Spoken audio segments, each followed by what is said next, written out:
I never thought I'd find myself standing on the sidewalk at 63 years old with just 2 suitcases, watching my daughter stare at me like I was a problem she couldn't wait to remove.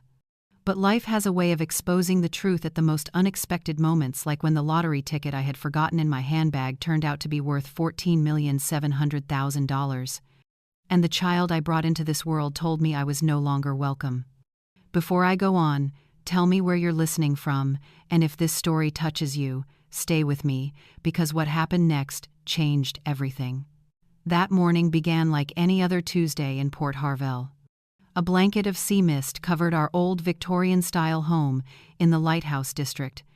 I had lived there for 37 years, raising Jessalyn within those creaking wooden floors and stained glass windows, filling each room with botanical illustrations that had once been my passion until I set them aside to become a mother. I still remember the moment I noticed the small envelope from the Port Harvel Lottery Commission tucked among the morning mail.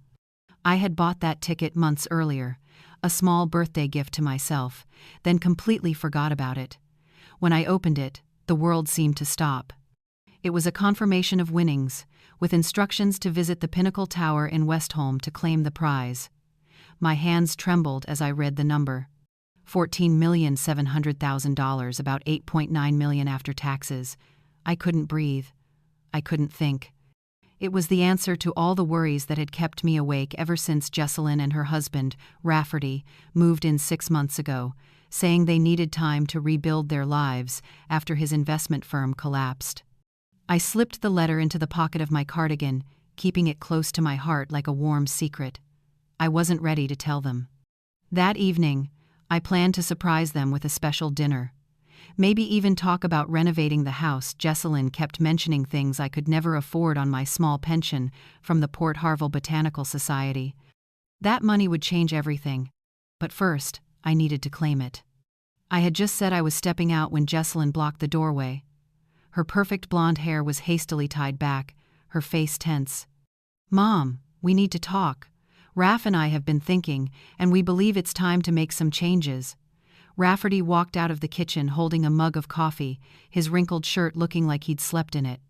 He wore that usual forced smile, the kind that never reached his eyes. "Teresa," he said, calling me by my first name, as always. "You've been very generous, letting us stay here while we get back on our feet." Something in his tone made me uneasy. I gripped my handbag, feeling the letter inside. "This is my home, Rafferty. You're both welcome here." Jessalyn sat at the dining table and gestured for me to join her. "That's exactly the thing, Mom. Raf and I think it's best if we take over the house entirely." "Take over?"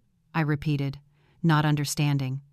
"We want to start our family here," she explained in that polished, persuasive tone she had perfected as admissions director at Thornfield Academy.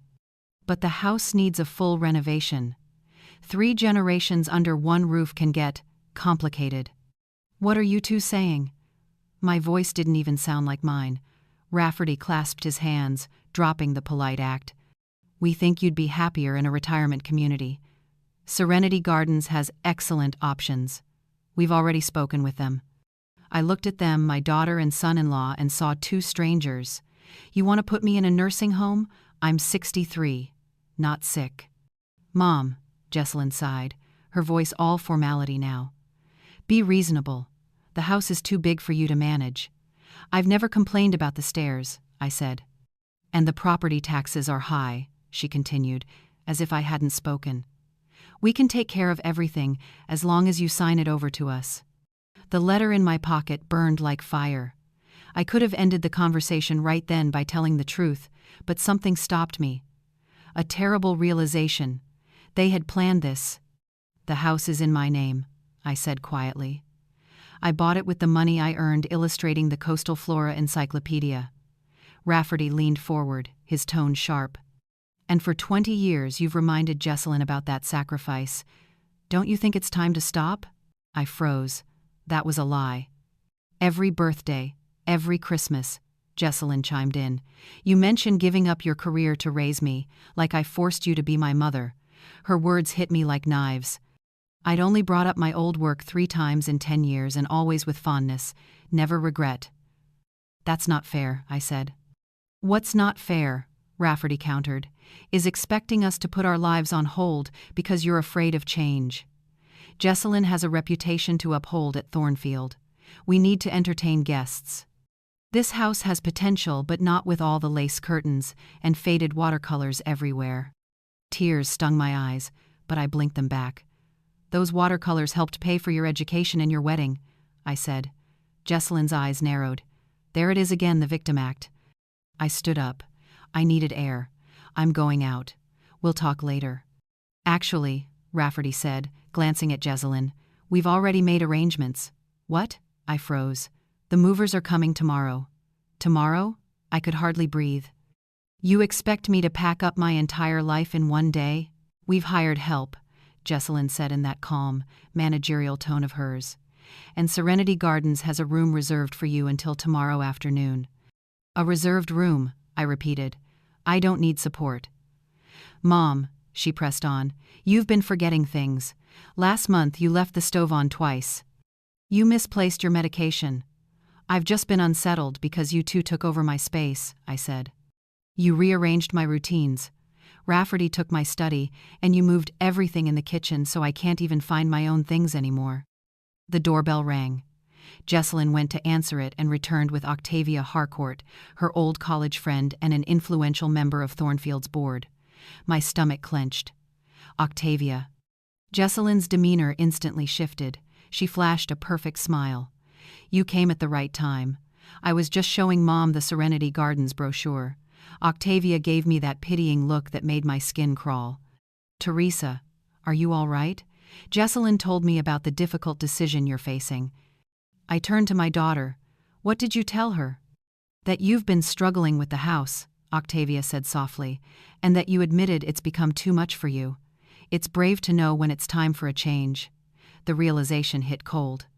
They'd already told people I wanted to leave. They were controlling the narrative, making it seem like my choice. I began, but Rafferty cut in smoothly. We're still discussing it, he said to Octavia, but everyone agrees it's for the best. I looked at the three of them, my daughter, her husband, her friend, talking about my future as if I weren't even in the room. Telling this story takes time. If you're still with me, stay to the end. What happened next changed everything. Now, let's continue. The letter in my pocket no longer felt like a happy secret, but like proof of something I hadn't realized until now, and that was when I decided. I need some air, I said, grabbing my coat. Mom, we're having an important conversation, Jesselyn snapped. And I need to think, I replied, moving toward the door. Unless you plan to stop me. The flicker of confusion on her face, especially in front of Octavia, gave me just enough time. I walked quickly down the street toward the harbor, my mind spinning. When I reached the old lighthouse, I knew exactly what to do. I called a cab straight to Pinnacle Tower. A few hours later, I was sitting across from Lana Creswell, the payout officer, signing the final documents to transfer $8,900,000 into a newly established trust in my name. She was efficient and kind, even scheduling a financial advisor meeting immediately afterward. Congratulations again, Miss Thornwick, Lana said, handing me a temporary debit card with an advance of $250,000. The full amount will be available within 2 days. Is there anything else we can assist you with? I hesitated, then asked, is there a way to keep this private? I don't want my name released. Lana nodded. In Port Harville, winners have the right to remain anonymous. Your identity won't be public, unless you authorize it. I exhaled, relieved. Thank you. As I walked through the gleaming lobby, I caught my reflection in the glass doors. The same brown and silver hair, the same time-worn face, but something inside me had changed. Instead of going home, I stopped by the office of Valencia Moretti, one of the most respected attorneys in Port Harville. I hadn't planned to, but something told me I should. Valencia listened intently as I explained everything. When I finished, her sharp eyes hardened. Let me make sure I understand, she said. The house is in your name, bought with your own earnings. Your daughter and her husband moved in 6 months ago, supposedly temporary, and now they're trying to force you into a retirement facility to take control of your property. That's right, I said. And they're telling everyone it was my idea, claiming I can't live alone anymore. Valencia's expression turned cold. And today you learned you've won a substantial lottery prize which they don't know about. Yes. She tapped her pen against the desk, weighing her words. Miss Thornwick, I don't usually advise clients to keep financial secrets from family, but in this case, she paused, I think you should secure your position before revealing anything. Their behavior suggests they intend to control your assets. When I left her office, I already had a clear plan and legal protections in place for the money I'd just won. I felt lighter than I had in months, even knowing there'd be a storm waiting at home. By the time I returned, it was past dinner. Jessalyn and Rafferty were in the living room with 3 strangers, all taking notes and evaluating furniture. Who are these people? I asked from the doorway. Jessalyn turned, her face a mix of irritation and forced patience. The design team from Harrow Interiors, they're preparing renovation estimates. In my house, without my consent. Rafferty stepped forward. Teresa, we already discussed this. The decision's been made. Not by me, I said, quiet but steady. Mom, Jessalyn cut in, we've already started. Serenity Gardens has held the room. The movers come tomorrow. Don't make this harder than it has to be. I looked around the room at the strangers judging my belongings, at my daughter's impatient expression, at the cold look in Rafferty's eyes. This was the home where I had raised my child alone after her father died, where I'd spent sleepless nights painting rare coastal plants to keep the mortgage paid. Every object, every picture, every book carried a piece of me. Out, I said, my voice firm enough to surprise even myself. The designers exchanged uncertain glances. A young woman clutching a folder mumbled something about coming back later. Mom, don't embarrass us, Jessalyn hissed. I'm not talking to them, I said. I'm talking to you and Rafferty. Get out of my house. Rafferty laughed, but his tension was obvious. You can't be serious. I've never been more serious. This is my house.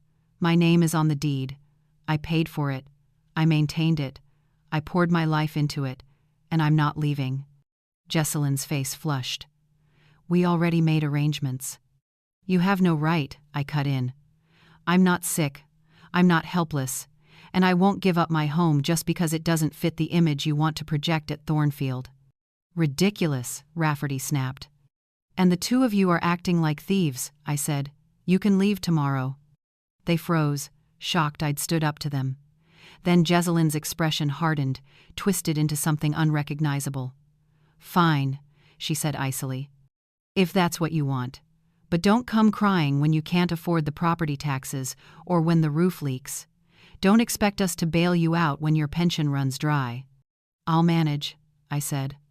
With what your measly pension from the Botanical Society? Rafferty sneered.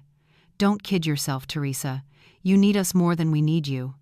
I almost pulled the letter from my pocket then, almost showed them how wrong they were. But something stopped me. If money was the only thing that could change their tone, then they had never truly loved me. I think this conversation is over, I said. Jessalyn's eyes sharpened. This house isn't just yours. Dad left part of it to me. That was a lie. My husband had left everything to me, trusting I would care for our daughter, and I had, without fail. But Jessalyn actually believed her own story. Check the deed, Jessalyn, I said calmly. It's in my name. Always has been. We'll see. She shot back, her voice turning into a threat. If you force us out, we'll sue. We've lived here long enough to claim residency rights. Then speak to my lawyer, I said, stepping aside. Now get out. Rafferty looked like he wanted to argue, but with the designers still standing there, his pride won out. This isn't over, he muttered as they walked out. When they left, the designers quickly apologized and followed them out. I sat alone in the living room, surrounded by the quiet of my own house. For that brief moment, I had it back. But I knew better. Jessalyn and Rafferty wouldn't give up easily. I picked up the phone and called Valencia, telling her everything that had just happened. They said my daughter has inheritance rights from her father, I finished. Valencia's response came firm and immediate. Absolutely not. I reviewed the records. The house is solely in your name. Your husband left everything to you. So they have no legal claim? I asked. None beyond temporary residence rights, and that can be handled through eviction procedures. I'll have the notice ready by tomorrow morning. But if they resist, it could take at least 30 days to remove them legally. I sighed. What do I do tonight? They're still in the house. Document everything, Valencia said. If they threaten you, call the police. And Teresa, consider finding a temporary place to stay. Tension can escalate quickly when people share a roof. I thought about it. The $250,000 already in my account was more than enough for a decent place. But why should I leave my own home? Still, staying under the same roof with people who'd tried to throw me out was dangerous. While I was thinking, I heard heavy footsteps on the stairs. Rafferty appeared at the doorway, his face tight with restrained anger. "You're making a mistake," he said flatly. "You mean by refusing to be forced into a retirement home?" I asked. He folded his arms. "You're not seeing the big picture. Jessalyn deserves this house. It's her childhood home, and it's also the home we've helped maintain these past 6 months while trying to rebuild with the money you made from those paintings." He gave a mocking laugh. "Funny," I said quietly. "Jessalyn told me her father paid for the house." "Another lie. Every dollar in that house came from my work." "Believe whatever you want," he said dismissively. "The truth doesn't need your approval," I replied, tired but calm. He stepped closer, lowering his voice. "You know what your problem is, Teresa? You're just a small-town illustrator who got lucky once with a book deal.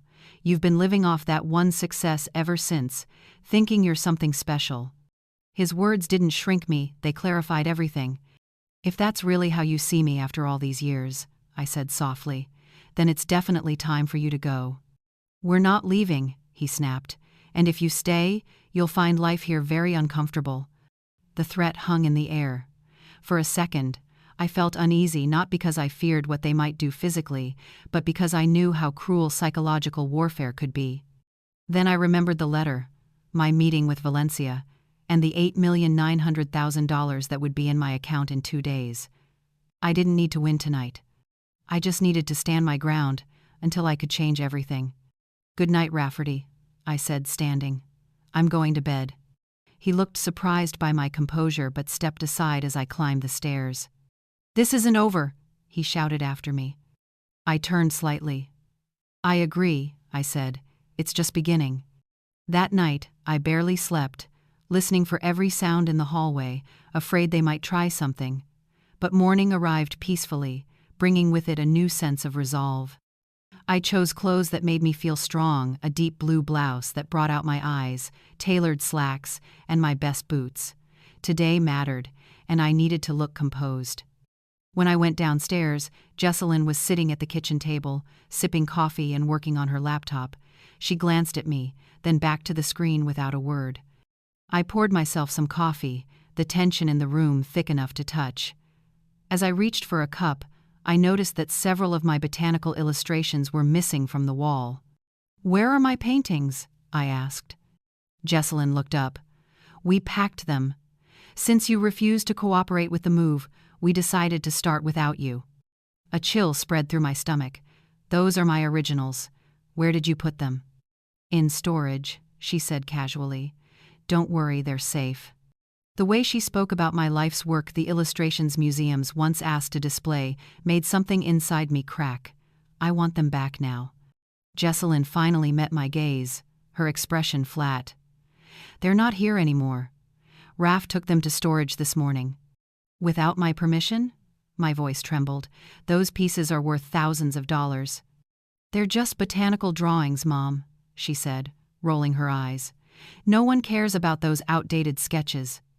I set my cup down just before it slipped from my hand. My fingers suddenly felt weak. "Where's Rafferty?" "At a meeting with our lawyer," she said smugly. "We're discussing our rights to this property." I didn't bother arguing. Instead, I asked, "Which storage facility?" "I need to know." "Why do you care?" "You'll get them back eventually," she said airily.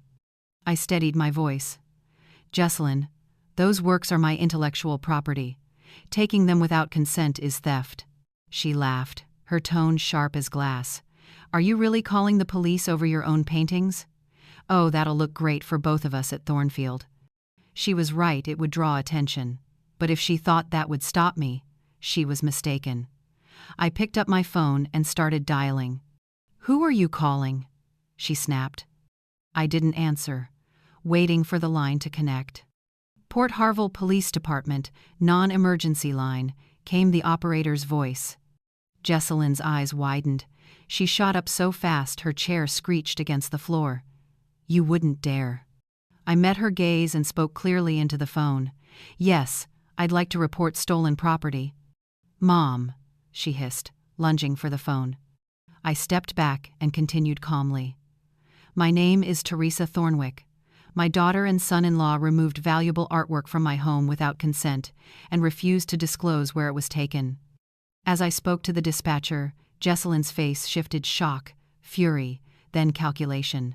She grabbed her own phone and walked into the hallway, speaking in a low, hurried tone. 10 minutes later, just as I hung up, Rafferty stormed through the front door, his face red with rage. "What do you think you're doing?" "Protecting my property," I said evenly. "The police are coming to take a report." "Seriously, they're just old drawings," he shouted. "You took them without my permission and hid them from me," I said. Jesselyn cut in, her voice defiant. "They're at Port Harville Storage, Harbor Road, Unit number 217. There, happy now? Still calling the police?" "No," I said. "This has gone too far already. I want everything officially documented." Rafferty's face darkened.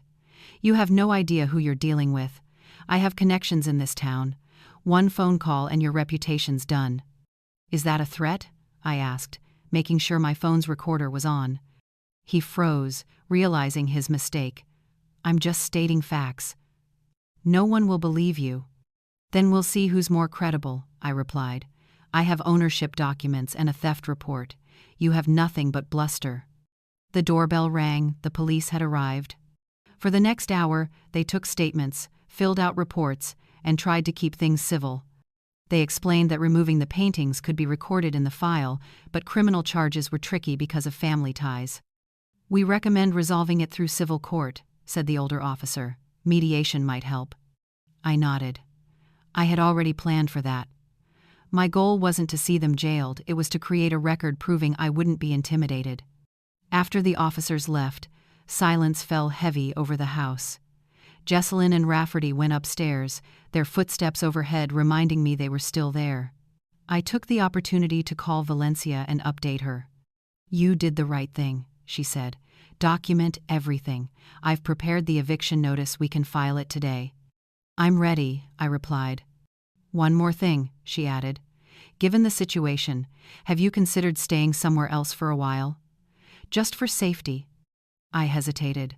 Leaving felt like losing, but staying with two people who had tried to throw me out was reckless. "I could rent a hotel," I admitted. "That's best," Valencia agreed. "Pack your essentials and take anything irreplaceable." After hanging up, I moved through the house, gathering what mattered most: essential items and small keepsakes that held decades of memories. I packed 2 suitcases carefully, with both practicality and emotion guiding my hands.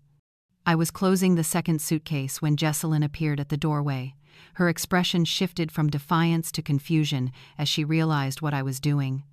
"You're really leaving?" she asked, her voice softening slightly. "Just temporarily," I said, not looking at her. "After everything, you're just walking out?" I met her eyes. "I'm not walking out.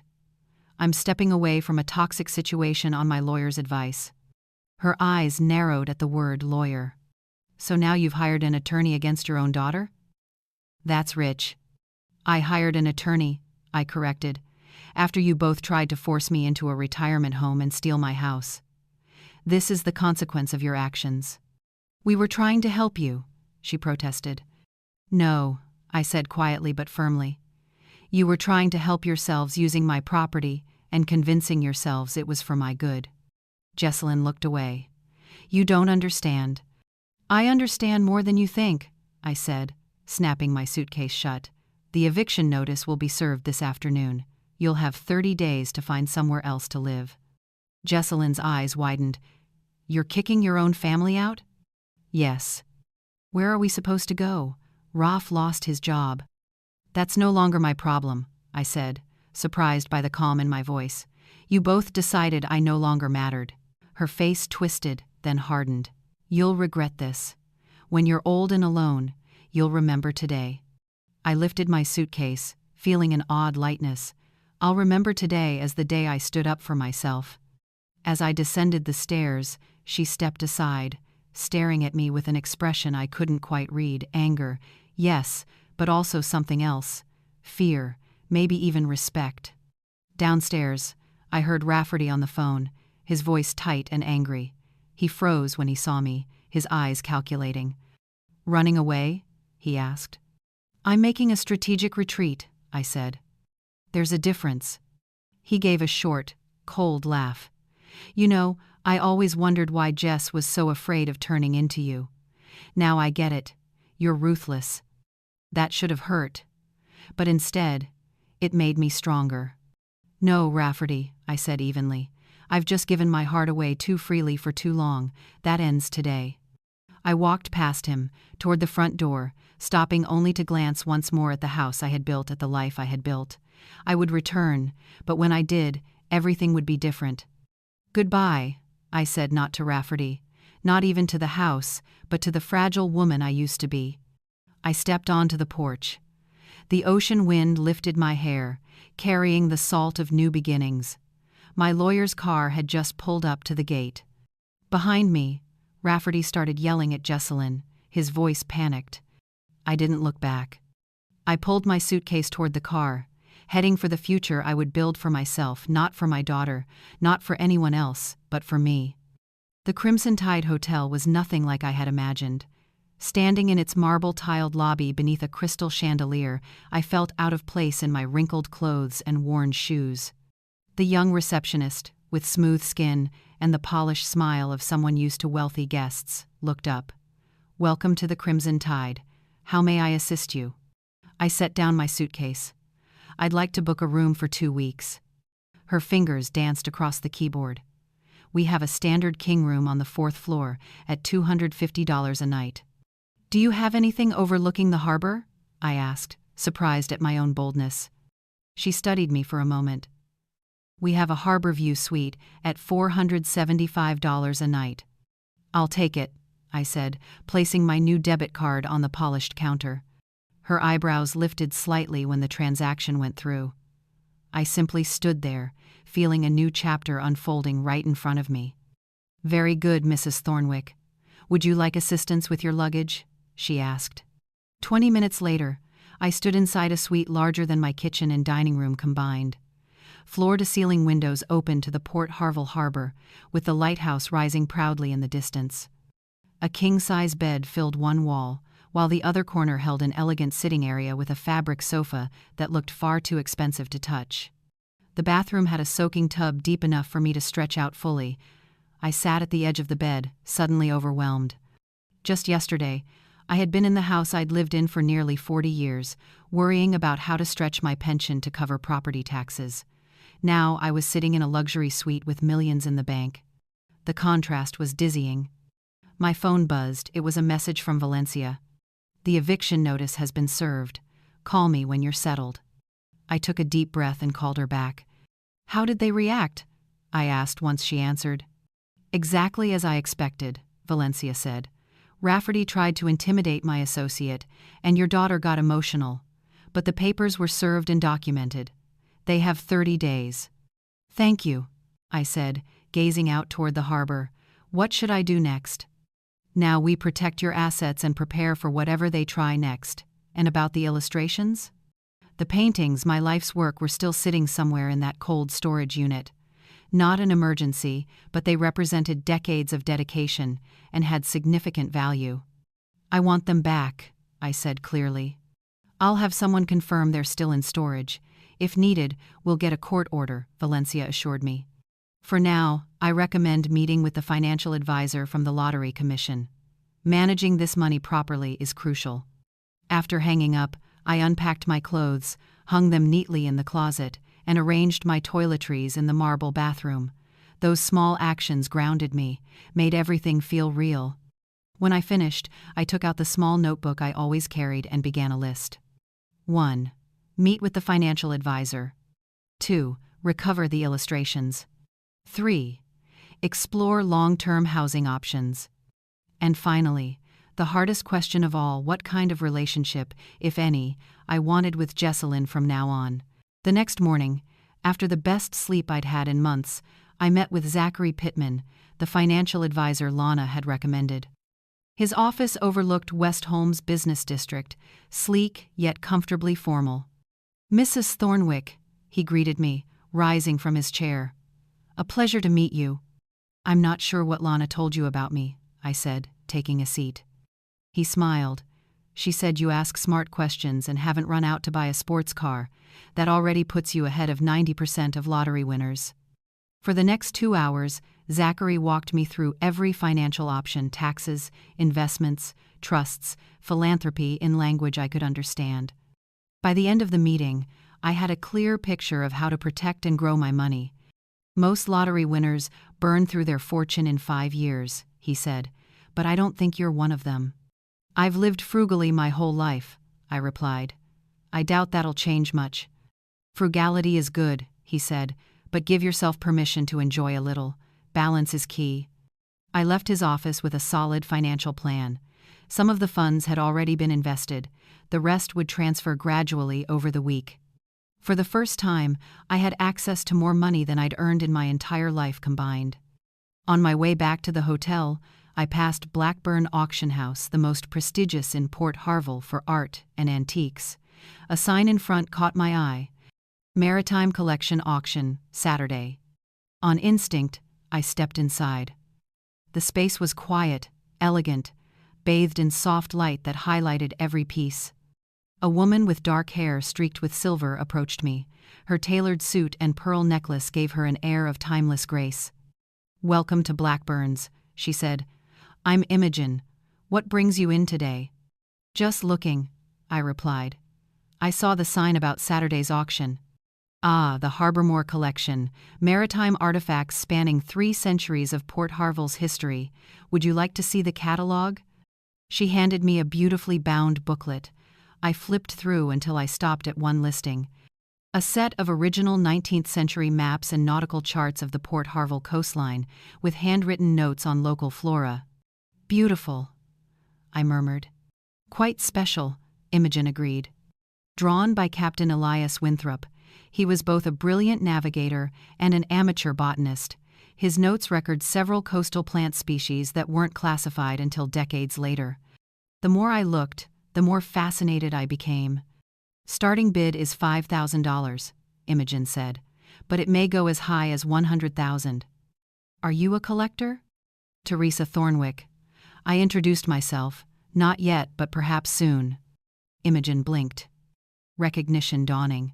"Thornwick, are you the illustrator of the Coastal Flora Encyclopedia? Your marsh orchid plates are extraordinary." Warmth spread through me. "Yes, that's me, though it's been a while since I've published anything new." "Our clients would love to meet you," she said. "Will you be attending the auction?" "I think I will," I answered, surprising even myself. Before I left, Imogen showed me a few more pieces she thought I'd appreciate. Her insight and enthusiasm made the conversation genuinely enjoyable. Art and history, the 2 subjects Jessalyn and Rafferty had always dismissed as useless. "If I may suggest," Imogen said, "if you're interested in the charts, join us for tomorrow evening's preview. It's invitation only, but I'd love to add you to the guest list. You'll be able to examine everything up close." I accepted the invitation, feeling a small spark of excitement the first time in years. I'd felt part of a world of refinement I'd only admired from afar. Back at the hotel, I realized I had nothing suitable to wear for such an event. My wardrobe consisted of gardening clothes, painting smocks, and simple dresses for community events, nothing remotely appropriate for Blackburn's. I called the front desk. Felix, the young man who had helped with my luggage, answered. "Felix, do you know any boutiques nearby? I need something elegant." "Of course, Mrs. Thornwick. May I ask what for?" "I'll be attending the preview event at Blackburn's tomorrow evening." His tone brightened. Then you should visit Alicia on Harbor Road. They specialize in classic, refined styles. Shall I call ahead for you? An hour later, I was standing inside Alicia, greeted by its owner Vivian, a woman with striking confidence. She looked me over once and seemed to understand exactly what I needed. You have a wonderful frame, Vivian said, circling me thoughtfully, and your complexion such a beautiful blend of silver and warm brown will make that your strength. The experience felt more like an art consultation than shopping. Vivian selected each piece with an artist's eye, explaining how it suited my shape, tone, and age. She never tried to make me look younger, only my best, exactly as I was. This, she said, holding up a deep teal silk dress that shimmered softly in the light, is perfect for Blackburns, elegant, effortless, and exactly the right impression. When I stepped out of the fitting room in that dress, with a soft cashmere shawl and a pair of heels that were somehow both stylish and comfortable, the woman in the mirror was unmistakably me, yet someone new, confident, graceful, and quietly radiant. Exactly, Vivian smiled. This is what you needed. I left the boutique not only with the outfit for Blackburns, but with several more pieces, 2 dresses, tailored trousers, blouses in colors I'd never dared to wear, yet made me glow, and accessories to match.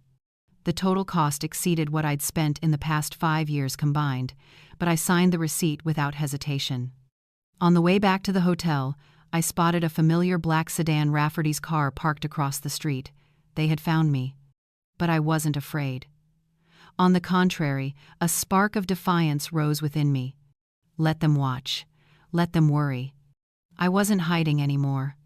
I walked through the hotel lobby with my head held high, shopping bags swinging lightly by my side. If Rafferty was watching, he'd see a woman who hadn't broken but had transformed. I hung my new clothes in the suite's closet, already excited for the next evening's event. Then I called Valencia to report Rafferty's presence near the hotel. I expected that, she said. They're fishing for information or trying to rattle you. Be cautious about what you say in public. Should I be worried about anything worse than being followed? I asked. I don't think they'd risk anything illegal, she said, but document every encounter. If they approach you, record the conversation if you can. After hanging up, I ordered room service, an indulgence I'd never allowed myself before. I sat by the window, watching the harbor lights glow as dusk settled in.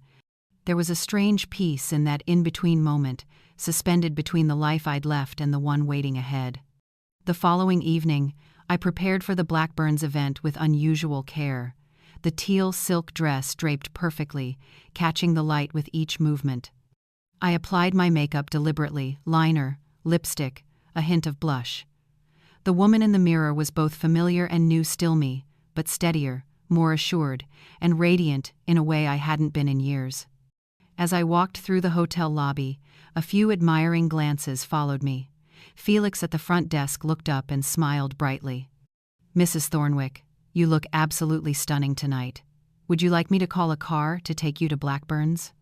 The auction house had been completely transformed for the evening. Soft lighting, waiters gliding through the crowd with trays of champagne and hors d'oeuvres, it all shimmered with quiet luxury. Imogen greeted me at the entrance, graceful in a black gown and a single strand of pearls. Teresa, I'm so glad you came, she said, using my first name as if we'd known each other for years. There are a few people I'd like you to meet. They admire your work deeply. Before I could respond, she was already leading me through the crowd, introducing me to collectors, artists, and Port Harville's cultural elite. To my surprise, many of them knew my name, speaking about my botanical illustrations with genuine appreciation. One of your paintings on the marshland ecosystem changed the way I see this coastline, an older gentleman told me. I've walked those beaches my whole life, but your work made me notice what I'd always overlooked. The precision in every stroke is incredible, added a young woman who introduced herself as a botanical photographer. Digital photography still can't capture what you do with watercolor and ink. Each conversation reconnected me to the artist I used to be, the one buried under decades of motherhood, sacrifice, and silence. While I was wandering near the maritime exhibit that would be auctioned on Saturday, I sensed a sudden shift in the room's energy. I turned and understood why. Octavia Harcourt stood at the doorway, her sharp gaze scanning the room. Beside her was my daughter Jessalyn, wearing a tight cocktail dress that made her look uncomfortable. Her eyes met mine shock, disbelief, and something close to panic. I silently thanked the deep teal dress, the subtle makeup, and the calm confidence I'd finally reclaimed. To have her see me like this, not as the mother she could push aside, but as a woman standing firmly in a world she never imagined I could enter, was its own quiet victory. Imogen stepped closer, catching the exchange. "Friends of yours?" she asked softly. "My daughter and her friend," I murmured. Understanding flickered in Imogen's eyes. "Would you like to avoid them?" I thought for a moment, then straightened my shoulders. "No. But I wouldn't mind someone nearby when they approach. They will." Imogen nodded and made a subtle gesture toward a tall man inspecting a display case nearby. "Lawrence, our security consultant. Former police officer. He'll keep an eye out discreetly." Sure enough, within minutes Jessalyn and Octavia were striding toward me, faces tight with tension. Jessalyn's expression was a tangled mix of anger, confusion, and unease. "Hi, Mom," she said loudly. "What a surprise to see you here." I sipped my champagne. "Yes, I imagine it is." Octavia cut in with her practiced sweetness. "Dear Teresa, no one's seen you since you left home. Jessalyn's been so worried." I nearly laughed. How thoughtful. Funny. Though no one called or texted to check on me. "We didn't know where you were," Jessalyn shot back. "Well, now you do," I said mildly. Octavia glanced around, making sure no one overheard. "This isn't the place for a family discussion. Why don't we talk somewhere more private?" "I'm perfectly comfortable right here," I replied. "Actually, I was just about to take a closer look at those nautical charts." I turned toward the glass case displaying Captain Winthrop's maps, fully aware they were following. Lawrence shifted just enough to stay within sight. "Mom," Jessalyn whispered, lowering her voice. "What are you doing here? How did you even get in? This event costs a fortune." "I was invited," I said, leaning in to study the delicate ink lines. "By who?" she pressed. "By me," Imogen said smoothly, appearing beside us. "Mrs. Thornwick is an exceptional botanical illustrator. Her work on coastal ecosystems complements the Winthrop collection beautifully." Jessalyn blinked, visibly thrown off balance. She had dismissed my work for so long that hearing others praise it left her speechless. Octavia recovered quickly. "Of course, Teresa's work is respected in certain circles. That's precisely why we've been so worried. She left home abruptly, making some rather wild accusations about her family. We're only concerned for her mental well-being." I felt the blood drain from my face. That was their play, painting me as unstable, to challenge the eviction or even claim guardianship. "How interesting," Imogen said coolly. "Mrs. Thornwick seems perfectly lucid to me. In fact, we were just discussing her potential role in curating a botanical art exhibit next season." I nearly gasped, but managed to keep my expression calm, silently grateful for Imogen's quick wit. "That's a bit premature," Octavia replied, her voice soft again. "Her health should come first. Her doctor advised her to avoid stressful activities." "I don't have any doctor who said that," I said firmly, "and I'm perfectly healthy." Jessalyn gripped my hand a little too tightly. "Mom, you know you've been forgetting things lately. The stove, those appointments you missed. Admit it, you need help." I pulled my hand free. "I haven't missed a single appointment. And the stove issue happened because you rearranged my kitchen without asking." Lawrence was now close enough for me to feel safer. Jessalyn noticed and lowered her voice to a hiss. "You're embarrassing yourself acting like you belong here. Where did you even get that dress? It's ridiculous for your age." The old me might have flinched. The woman I was now simply arched an eyebrow. "If you're finished, I have people to see and work to discuss. Enjoy the evening." I turned back to the maps, leaving them standing there. Octavia tugged at Jessalyn's arm, realizing they were losing ground in front of the crowd. "We'll talk later," Jessalyn said stiffly, but it came out more like a sulk. "With you, it's never really over," I said without looking up. Once they were gone, Imogen rejoined me. Handled beautifully, they seemed unsettled. I'd agree, I said softly. Thank you for standing by me, and for that curator idea. She smiled, her eyes gleaming. Who said it was just an idea? I've been planning a botanical art exhibit for months. Your name actually came up, we just hadn't reached out yet. I stared at her. You're serious? Completely. If you're interested, we can talk after the auction. She nodded toward the Winthrop charts, the very ones that had started all of this. After the preview ended, Imogen approached me again. You truly loved those maps, didn't you? Will you be bidding on Saturday? The question caught me off guard. A week ago, spending tens of thousands of dollars on antique maps would have been unthinkable. But now, I found myself nodding. I think I will. Imogen smiled approvingly. Wonderful. There's someone else you should meet, a maritime historian who studied Winthrop's work for decades. Saturday morning, I arrived early and sat in the back row, where I could observe without drawing attention. The room filled quickly, collectors, museum representatives, curious locals. I was relieved not to see Jessalyn or Octavia among them. When it came time for the Winthrop maps, I raised my paddle with a confidence that surprised me. The bidding started at $5,000 and climbed fast. By $60,000, only 2 bidders remained, myself and a representative from the Westholme Maritime Museum. $95,000, the representative said. I hesitated for a heartbeat. $100,000. A short pause followed. The other bidder spoke quietly into a phone, then shook his head and lowered his paddle. The gavel came down. Sold to Paddle 47 for $100,000. It was the largest purchase of my life, second only to my old house, but instead of regret, I felt deeply satisfied.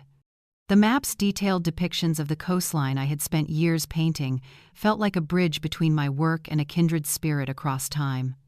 After the auction, I completed the paperwork and arranged for the maps to be stored safely until I found a permanent home.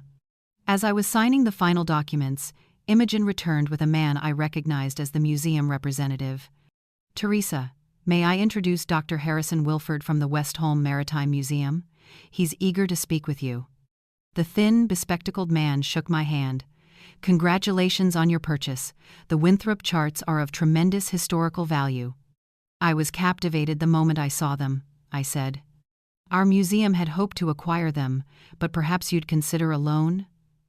We'd handle all preservation, display, and full acknowledgement of your ownership. The offer surprised me but also intrigued me. I had never considered such a thing. Perhaps I could visit the museum next week to discuss the details. It would be an honor, he said warmly. Those maps deserve to be seen by the public. When he left, Imogen smiled. Very clever. Lending them to the museum keeps your name as the owner, while sparing you the burden of preservation. And it's an excellent way to enter the collector's circle. I hadn't thought that far ahead, but I nodded as if it had been my plan all along.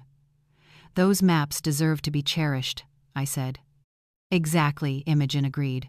Would you be free for lunch on Tuesday to discuss the exhibit? I accepted.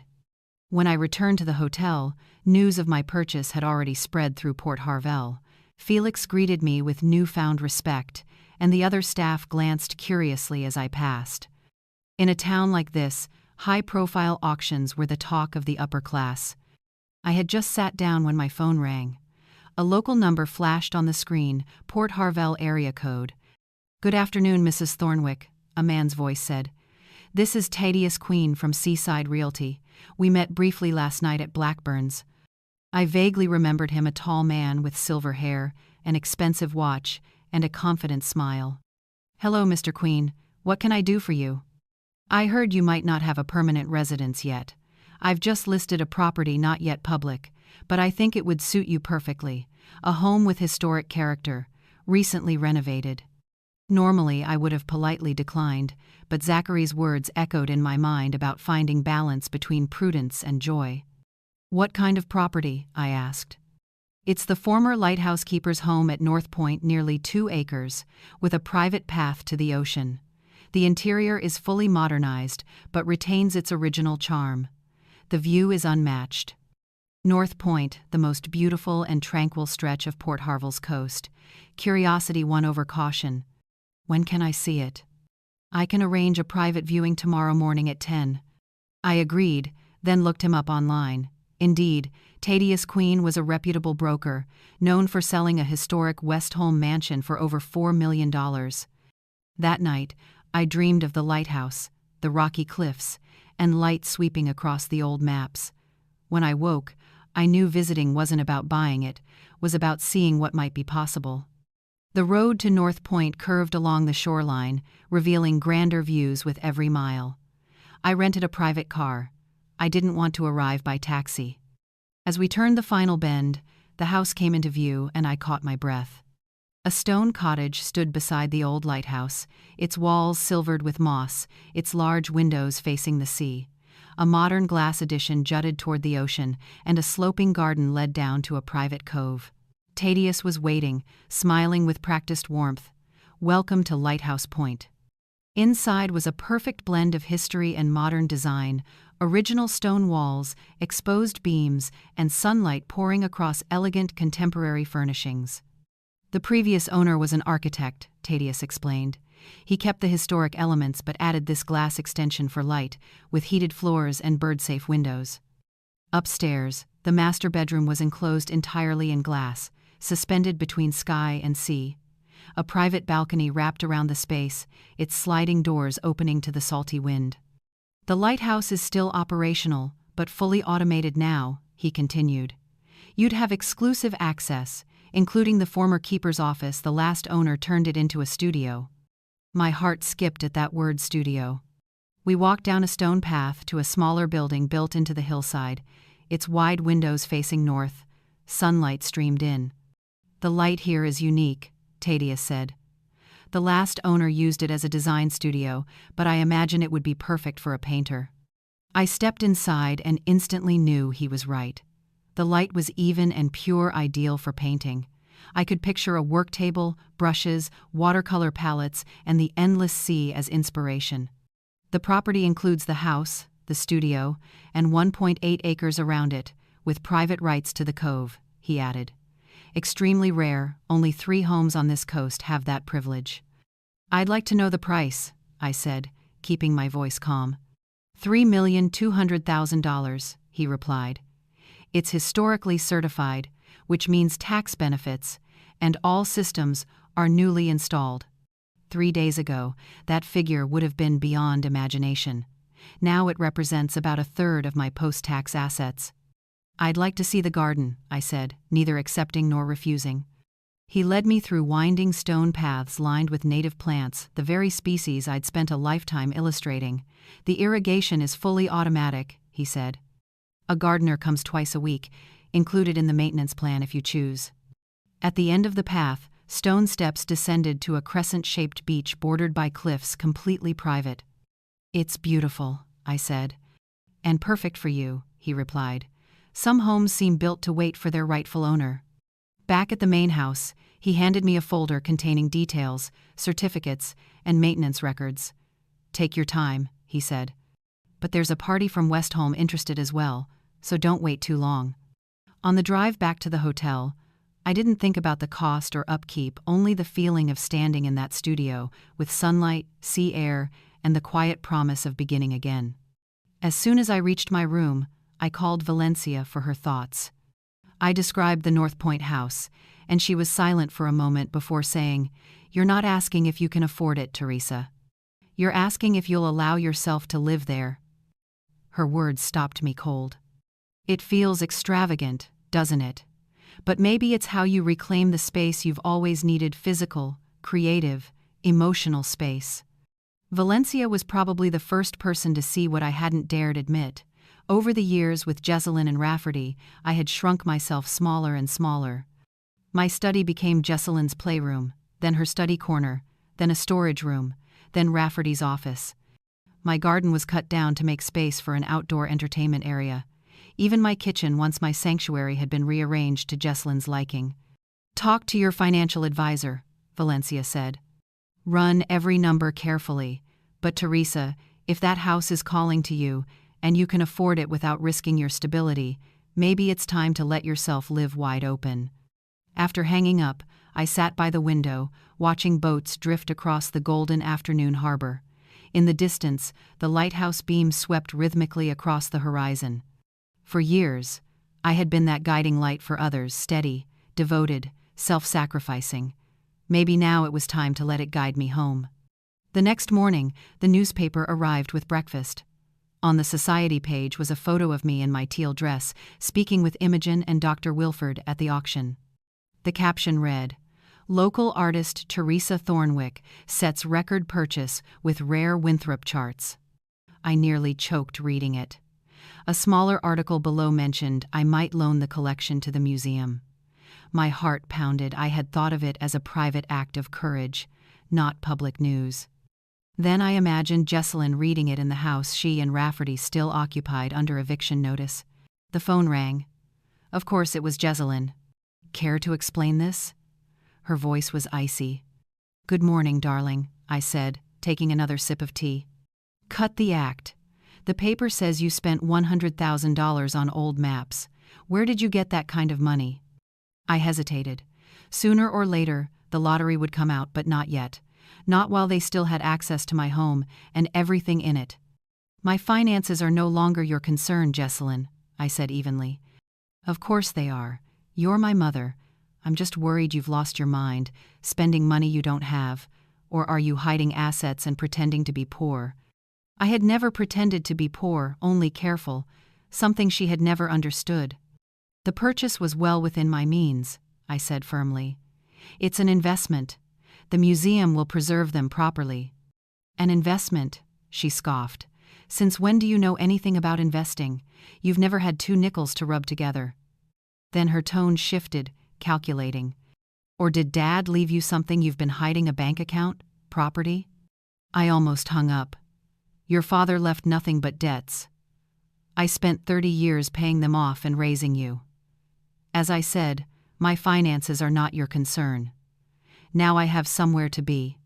I ended the call, my hands shaking with anger. I had never realized how little my daughter thought of me to assume I'd hidden money after working myself to exhaustion just to keep us afloat. If they wanted control, I knew how to keep secrets too. I owed them no explanation about the lottery, especially after all the ways they had used me. My next appointment was with Zachary Pittman, my financial advisor, to discuss the Lighthouse Point purchase. He reviewed the numbers and nodded. "The house would take less than half of your total winnings. After your investments and living expenses, you'd remain in excellent shape. Financially, you're fine." "I still worry," I admitted. "It's a big purchase." "I understand, but you're buying a historic property in a prime location that aligns with your professional background. That's not impulse, that's vision." His words steadied me. I called Thaddeus Queen to confirm my decision to buy Lighthouse Point. "Wonderful," he said, clearly delighted. "I'll prepare the contract right away. The sellers are eager, so we can close soon. Could you finalize within 30 days? 30 days, the same deadline Jessalyn and Rafferty had to vacate my old house. I smiled. "Yes, I'm ready." Everything moved quickly, approvals, inspections, signatures. I felt energized, decisive in a way I hadn't been in years. 3 days later, I met Dr. Wilford at the Westholme Maritime Museum to finalize the loan of the maps.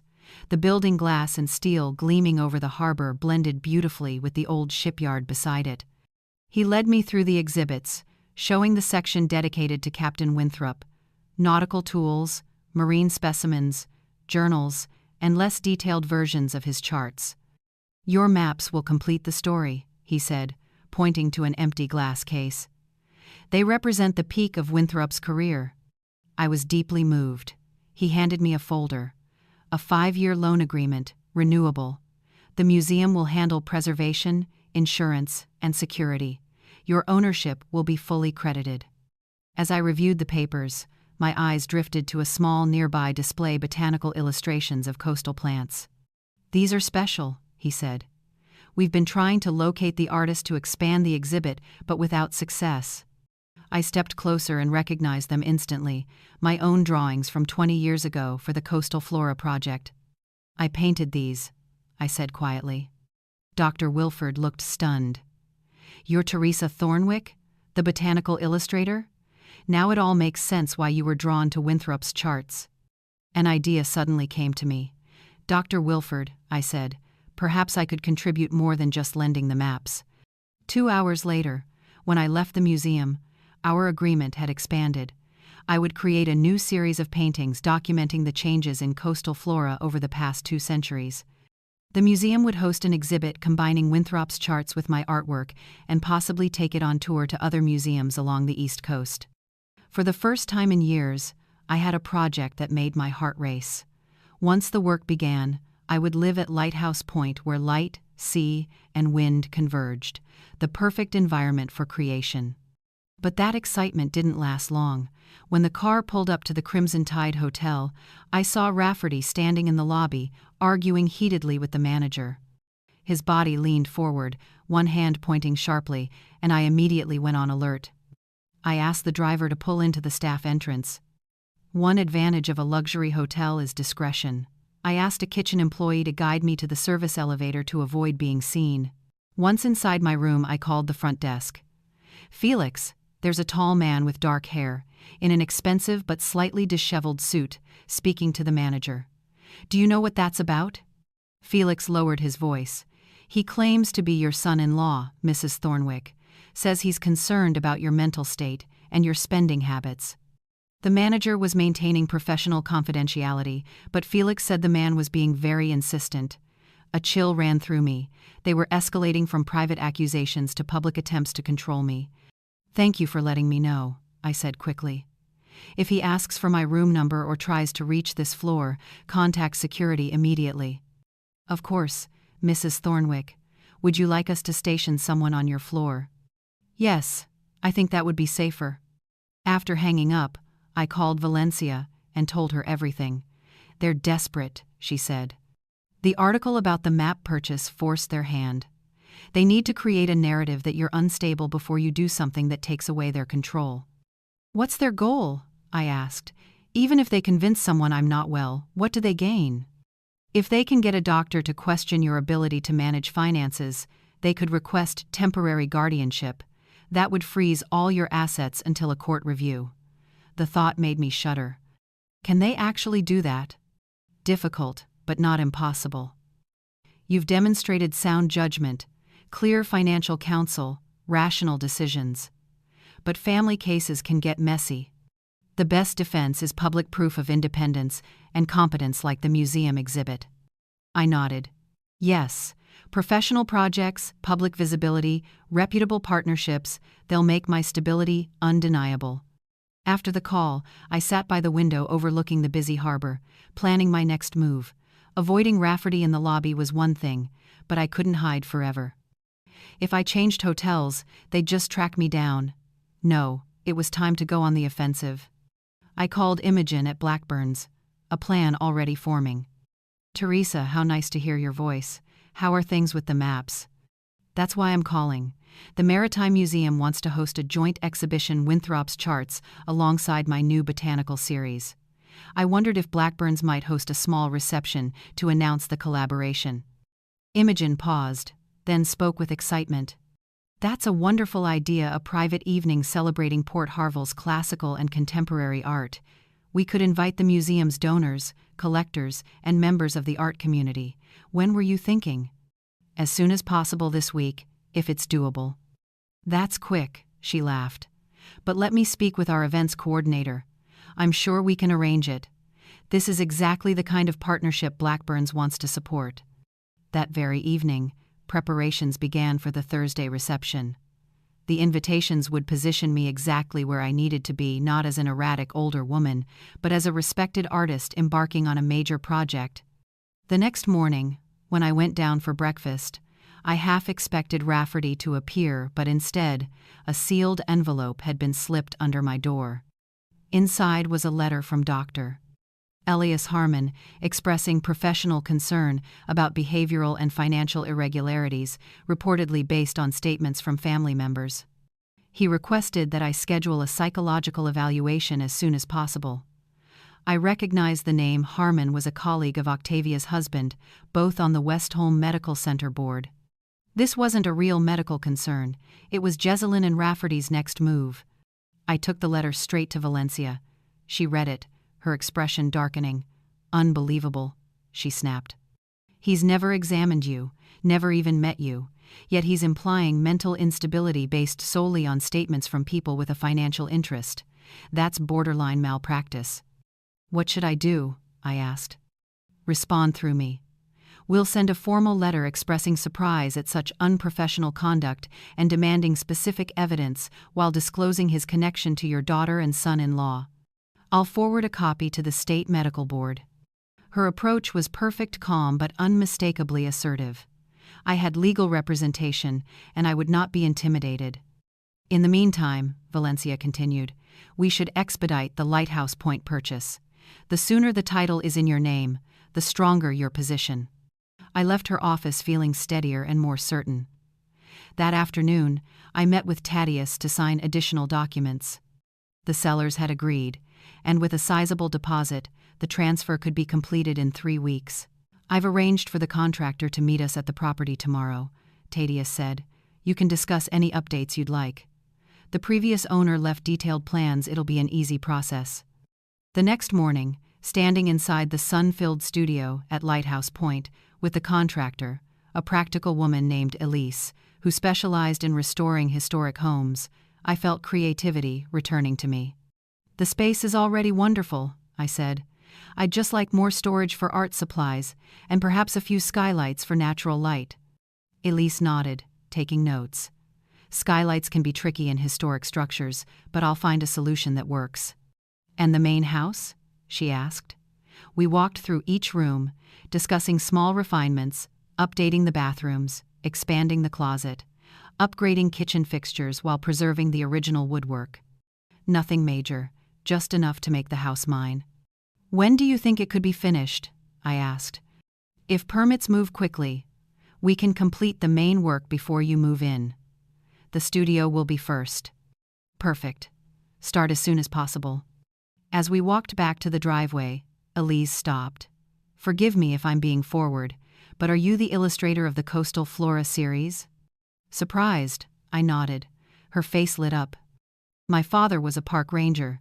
He used your drawings to teach me about native plants when I was little. He always said your art captured the spirit of nature better than any photograph. She looked toward the sea. This place was meant for you. Her words caught in my throat. After years of meticulous work, documenting every detail, I finally saw that it all had meaning. Back at the hotel, I felt sure I was on the right path. Lighthouse Point wasn't an impulsive purchase, it was the place where I could rediscover myself and my purpose. But that certainty was tested the next day when I arrived at Blackburn's to meet Imogen about the reception. As I stepped inside, I nearly collided with Jessalyn, who was storming out of Imogen's office, her face flushed with anger.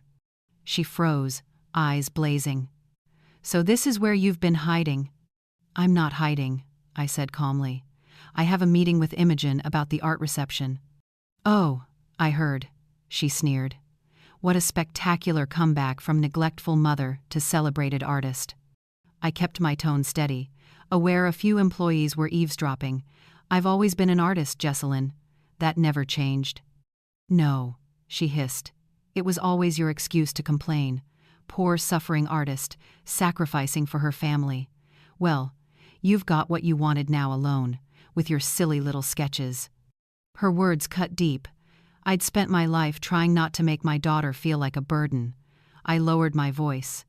I never regretted raising you, only that you grew up believing you were the only one who mattered.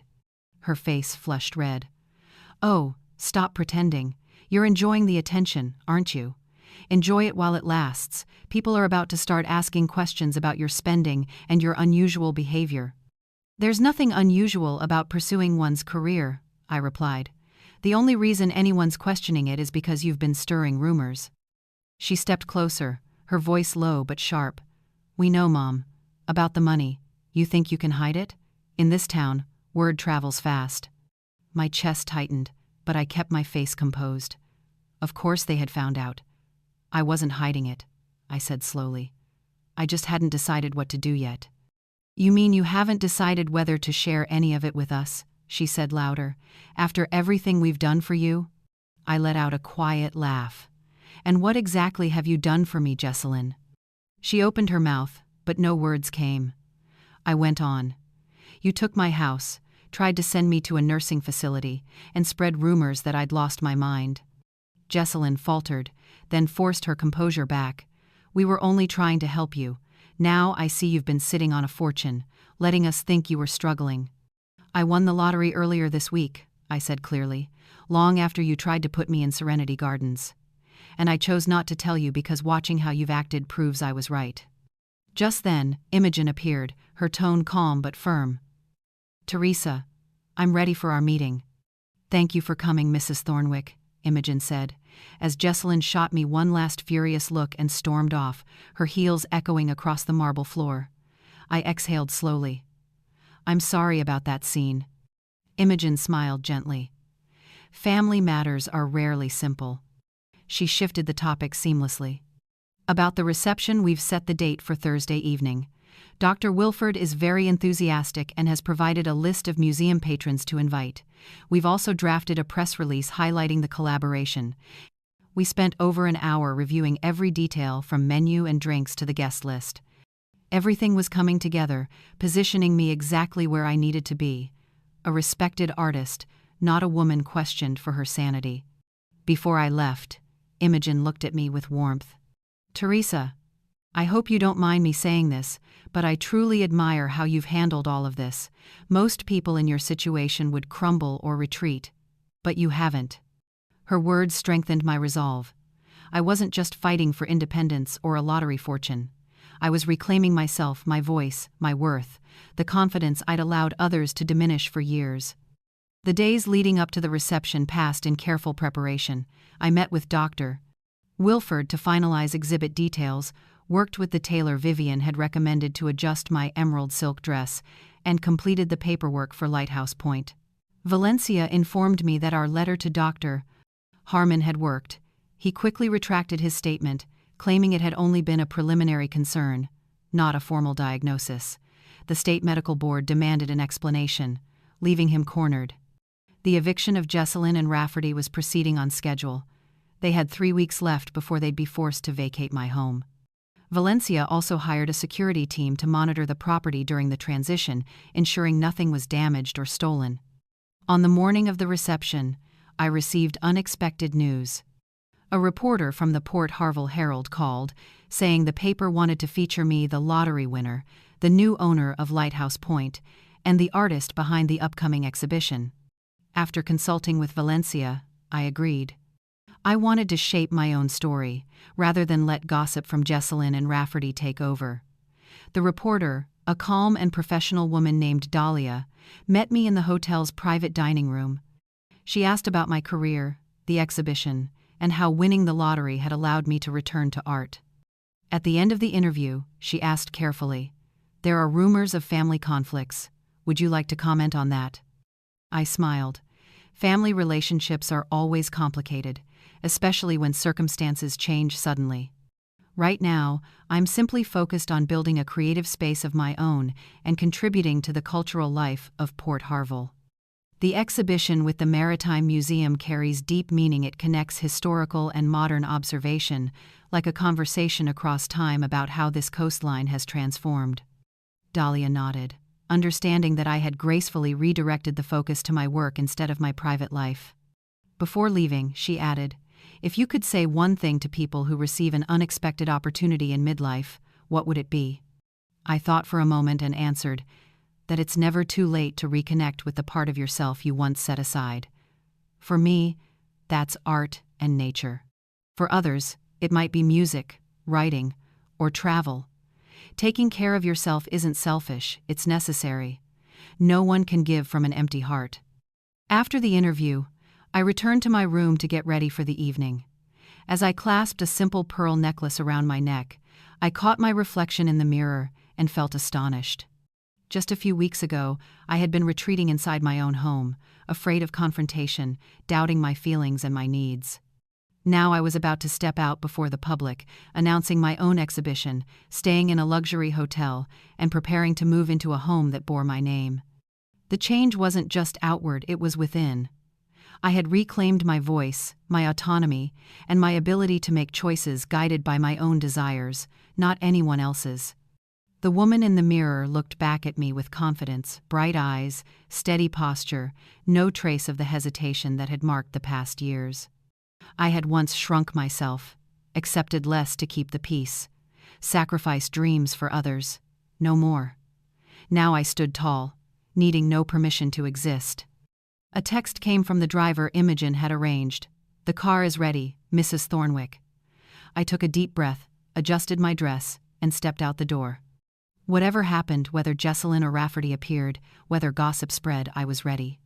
This was my night, my life, and my new beginning. The hotel lobby buzzed with movement. Felix from the front desk hurried over. "Mrs. Thornwick, you look stunning," he said with a warm smile. "Your car's waiting outside, and if I may add, your piece in tomorrow's Herald is wonderful. Dahlia sent me an advance copy." "Thank you, Felix," I replied, heading toward the main entrance. I caught a glimpse of Rafferty near the reception desk, murmuring to an unfamiliar man. When he saw me, his expression froze, then he leaned closer to whisper something to the man. I didn't slow my pace. There was no gesture, no acknowledgement. Tonight wasn't for confrontation. This was the moment I stepped into a world I had long admired but never believed I belonged to. The driver opened the door. I stepped outside, breathing in the night air scented with sea salt and jasmine from the hotel garden. The sleek black car waited, elegant and discreet. As it rolled away from the crimson tide, I saw Rafferty rushing toward the door, but too late. I was on my way to Blackburn's, where the room would be filled with light and people who would see me not as an aging mother, but as an artist with a voice and true worth. Blackburn's auction house gleamed under soft golden lights.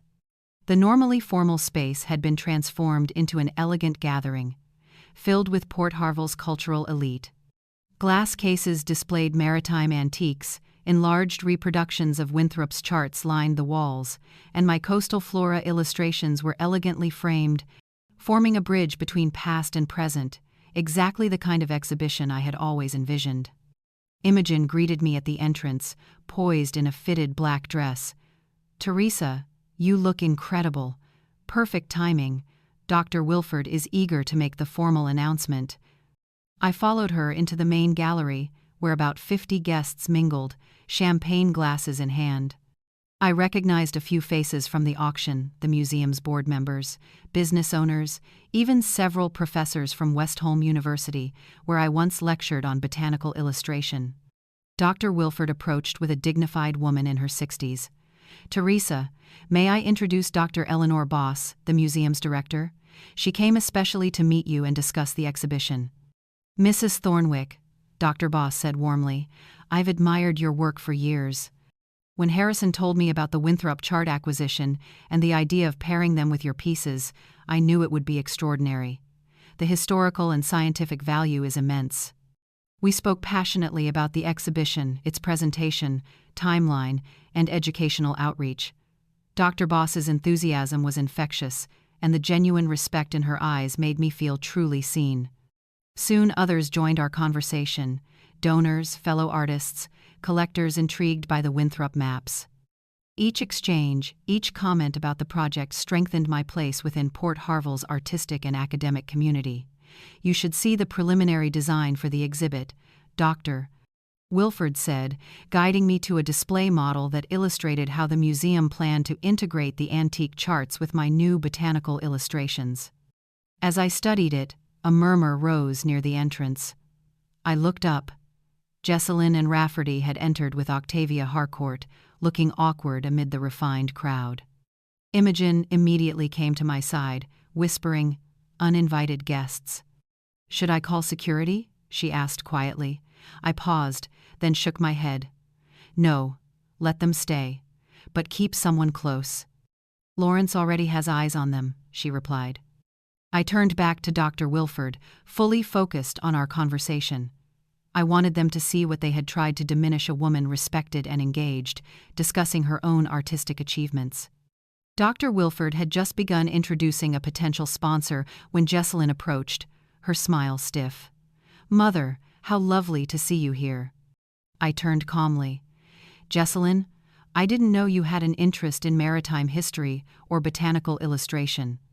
"We heard about this event and couldn't miss it," she said, her tone sugary but sharp. "After all, it's not every day you announce an exhibition."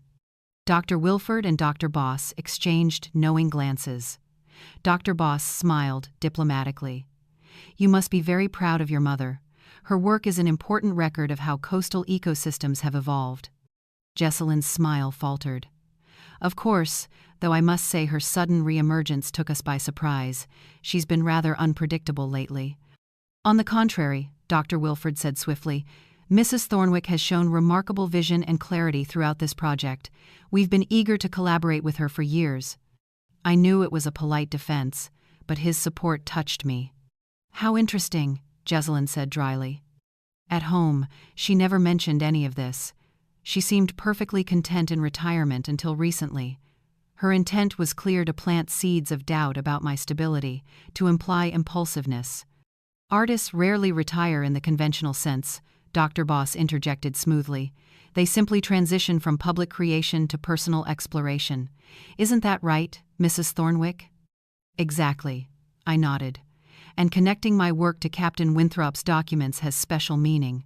The continuity across centuries has always fascinated me." As I spoke, Imogen gently tapped her champagne glass, drawing the room's attention. "Good evening. Thank you all for joining us for this special announcement. Blackburns is honored to host the collaboration between the Maritime Museum and one of Port Harvel's most respected artists, Mrs. Teresa Thornwick." Applause filled the room, and I saw Jessalyn stiffen beside me. "As many of you know," Imogen continued, "Mrs. Thornwick recently acquired the renowned Winthrop Maritime charts at our auction. Instead of keeping them private, she's generously agreed to loan them to the museum, where they'll be displayed alongside her new botanical illustrations, a one-of-a-kind exhibition spanning 2 centuries of coastal change." The applause grew louder, mingled with admiring murmurs. I glimpsed Rafferty whispering something to Octavia across the room, his expression calculating. Dr. Wilford stepped forward to elaborate on the historical and scientific significance of the exhibit, referencing past museum displays of my work at natural history institutions across the country. Her keen eye for detail, scientific precision, and emotional depth make her the ideal collaborator for this project. Warmth filled my chest. Years of study and quiet sketches between motherhood and responsibility were finally being honored. When he finished, Dr. Wilford invited me to speak. I stepped to the center of the room, feeling an unexpected calm, even under Jessalyn's unwavering stare. "Thank you all for such a warm welcome," I began. "The maritime history of Port Harvel has always been intertwined with the natural world around it. Captain Winthrop understood that his charts include detailed notes on plants and tides. I'm simply continuing that tradition, recording how coastal nature evolves and adapts over time." I paused, scanning the room. "This exhibition is a dialogue between past and present, a way to understand environmental change through the lens of centuries. I'm deeply grateful to the museum for its vision, and to all of you for your interest." Applause echoed again, glasses clinking, faces glowing with approval. When I stepped back, Dr. Boss approached with another woman, an academic-looking figure in her 50s. "Teresa, let me introduce Professor Harriet Montgomery from Westholme University's Department of Environmental Studies. She's very interested in the educational aspect of the exhibit." "Mrs. Thornwick," the professor said enthusiastically, "your marshland ecosystem studies have been foundational for our conservation curriculum. We've used your illustrations in our courses for years. Would you consider developing educational materials to accompany the exhibition, perhaps even guest lecturing for our graduate students?" Before I could respond, Rafferty interjected, Octavia right behind him. "I'm afraid my mother-in-law's schedule will be quite full in the coming months," he said smoothly. "Health and family obligations, you understand." Professor Montgomery frowned slightly. "It wouldn't be immediate, we could be flexible." "Even so," Rafferty pressed, "at her age, with recent signs of strain, we'd advise against unnecessary stress." Anger rose in me. "Rafferty," I said evenly but firmly, I don't recall appointing you as my assistant or medical advisor. Professor Montgomery, I'd be delighted to discuss the program further. Perhaps we can meet next week?" The professor nodded, clearly sensing the tension. "Wonderful. I'll coordinate with Dr. Wilford to arrange it." As she walked away, Rafferty leaned in, voice low with controlled fury. "What are you doing? Taking projects, launching exhibitions, buying property, all without consulting your family. You're not yourself, Teresa." "On the contrary," I smiled. "This is the real me. You've just never noticed." His eyes darkened. "Jesselin's worried about you. These impulsive actions, this reckless spending, it's not rational. Purchasing historically significant artifacts relevant to my work isn't reckless," I said. "Nor is accepting an exhibition or buying a home for my art. The only irrational thing would be letting you and Jesselin keep controlling my life." Octavia stepped in, her tone syrupy. "Dear Teresa, we only care about your well-being. Sudden wealth can be disorienting, especially at your age. There are so many who would take advantage. I've realized that." I cut in, meeting her gaze. She faltered, then forced her gentle facade again. "The pressure, the media, all of this can't be good for your heart. Dr. Harmon is quite concerned." I smiled thinly. "How interesting that a doctor who's never met me is so concerned. My own physician, Dr. Mills, who's treated me for 15 years, says I'm in perfect health.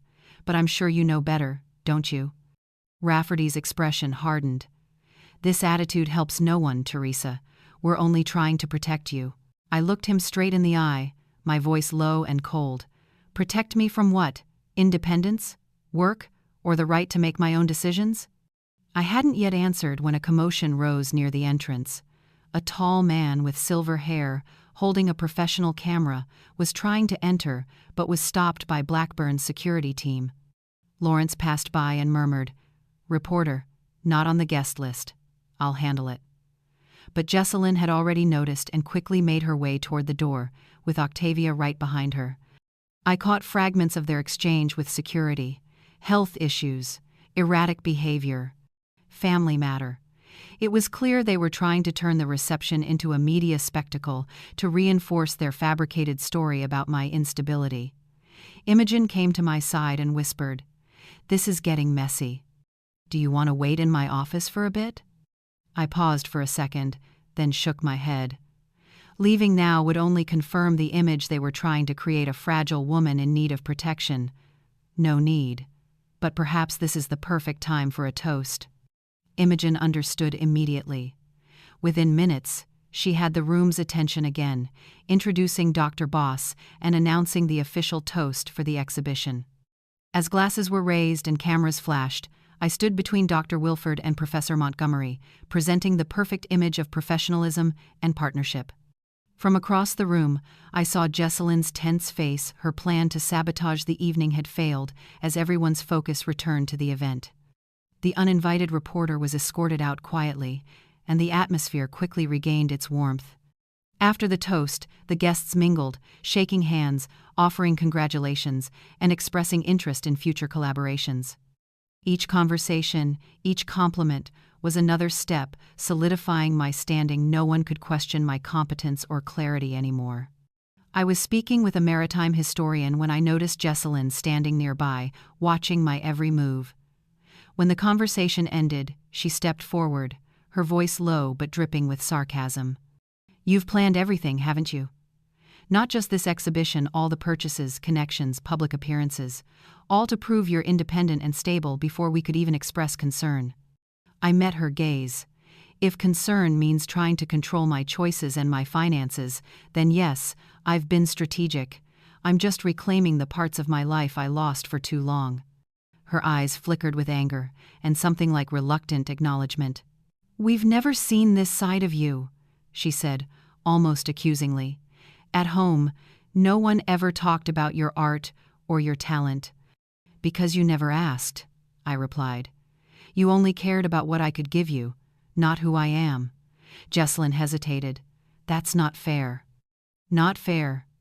When did you ever ask about my work or care about my ideas unless they benefited you?"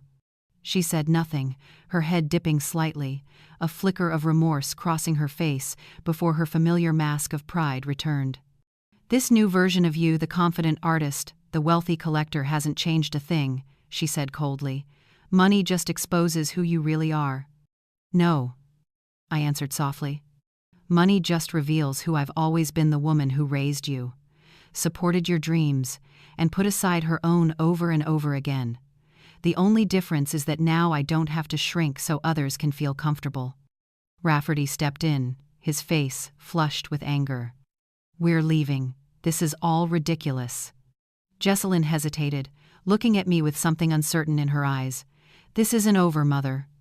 "It can be," I said quietly. "Or it can be a new beginning if you're willing to see me as who I am, not the image you need me to be." A flicker of doubt crossed her eyes, but Rafferty's hand tightened around her arm, pulling her away. "Come on," he snapped. "We're wasting our time here." As they left, a mix of emotions washed over me, relief that things hadn't escalated, sadness over the growing distance, and peace in knowing I was on the right path. The rest of the evening unfolded smoothly. Guests chatted warmly, forming genuine connections. When the last person left, I felt exhausted but deeply content, the kind of tiredness that comes from true purpose, not from pleasing others.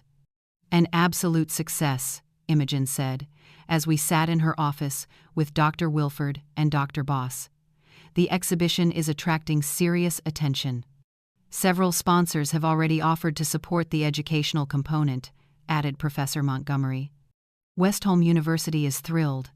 Our environmental students will learn so much from the integration of historical data and modern conservation research."